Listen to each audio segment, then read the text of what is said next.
He's always had such a positive attitude. I have a positive outlook. I can't tell you the number of people that'll tell him, you light up a room. I'm a basketball manager at my school. I just help with the team. They really love me. Strike me as a popular, easy-to-like guy. Yes. He enjoys being the center of attention, so... You know he's in the building because he's cracking one of his dad jokes. Did you know that I was born on a highway? Because most accidents happen there.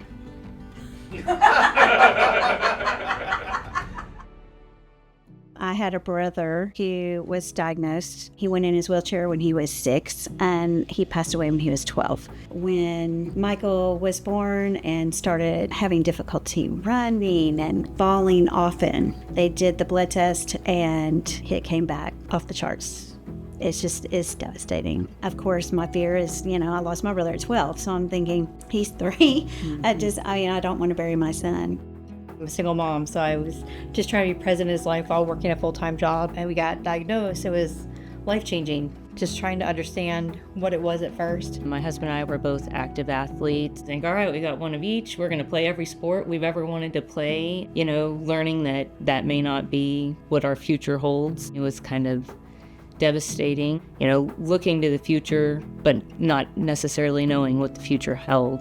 It's kind of hard to plan for something that you're not sure what it is. So the way I explain it to my families and my patients, you have to explain it to the kids too, is that imagine your car. You have 4 shock absorbents.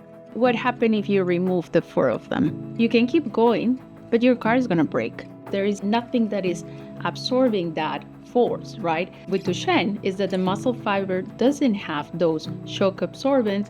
So every time there is contraction, the contraction may be actually get really hard and break the cells. There's always childhood milestones, correct? Yes. But there are Duchenne milestones. With Duchenne, it's going backwards. Around 6.5 to 7 years, that's when the disease starts showing more clear. Most patients around the age of 13, 14, they will start losing the ability to walk. And once you're sitting in a wheelchair all the time, many other things start happening. So your arms are going to start getting weaker, your lungs are going to get weaker. And then once you start getting to 16 years of age, more like the older teenagers, the heart starts showing evidence of damage. In their 20s, late 20s, they are completely paralyzed, pretty much. The first thing with the parents is, I want them to understand what is going on inside their kid's body, because the kid look beautiful. They are perfect outside, so you cannot even get close to imagine how is that my son is going to get weaker and he's going to stop walking when he's 14 and he's going to stop breathing, all of these things. You cannot. You don't think about the little simple things, even rolling in bed or cutting your food, over time it's gotten harder to do. For Buddy, it's always just been a little step behind his peers. Sometimes he's slower than they are. And sometimes I think it's hard for him when they take off in one direction. I think he's kind of like, hey guys, what about me? It's just so much and it adds up. Do your stretches in the morning, stretches at night, ankle braces all night, cough assist 3 times a day. But then you ask them to go to school or have a job or be a kid, Plus, they're fatiguing more quickly than we would. It's a lot to fit into one day from the patient and the caregiver. This is a long-term commitment, and obviously the moms will do it. We will do anything for our kids, but it's a lot. We just do the best we can. I don't. When we decided to open this clinic, we had something very clear in mind. We were going to provide care for everybody. It didn't matter if they had the most expensive insurance or if they didn't have insurance, we'll still see them. We have our Duchenne Clinic every Thursday. It's a multidisciplinary clinic. So we have the cardiologist, pulmonologist, nutritionist, physical therapy, respiratory therapies, myself. Each patient has 1 hour with me. If I have to take 1.5 hours, I'll take 1.5 hours. So much easier than having to go through 5 million appointments at different days, different times.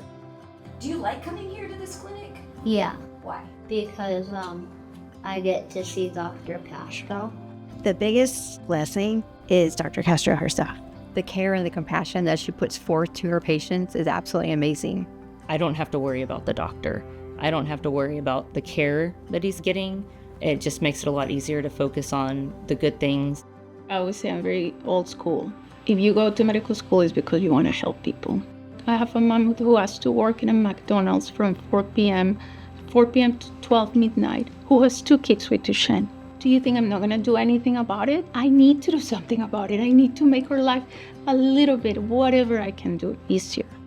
Our Cure Duchenne Clinic has made such an impact. There's a lot of reasons why this clinic is important. One is we're so fast at research. The universities take 12 months, sometimes 18 months to open one trial. We open trials in 2 to 3 months. We have been first enrollers in 2 trials for the world. The most important thing is get the opportunity to the patient as soon as we can. We shouldn't have to waste time when people are losing their abilities every single day. When I see our research trials move to a different phase, I see that sense of hope in them, and I see the gratitude. It's just been amazing to see the transformation that he had with those treatments and the trial. It's a lot more endurance, able to play with his friends, coming home from school and not being wiped out. It definitely was life-altering for the last year. We're just grateful because we had an extra year, we felt like, of the disease not only not progressing, but in some instances it seemed to really regress. You know, the hope that there is in these families, the outcomes of the therapies, the outcomes of the medication. And not only that is us being not just like a medical facility, it's more like family. This clinic is not built to make money. We knew that the nonprofit model was going to have to be supported by the community. The community becomes important, where Cure Duchenne has become an absolute, miracle for us. Right now, resources will mean to be able to have an extra person that we can start again opening doors, because the need is there, and unfortunately we're having to say no. And I hate that. I want to be open. I want to be able to continue helping more people. It's not only about getting the current families treatment, but it's about being able to expand to future families that may be affected by Duchenne. Even if I don't get to be a part of it, I'm very happy that they will have better treatments down the road for them, and possibly, and where there is no Duchenne would be awesome.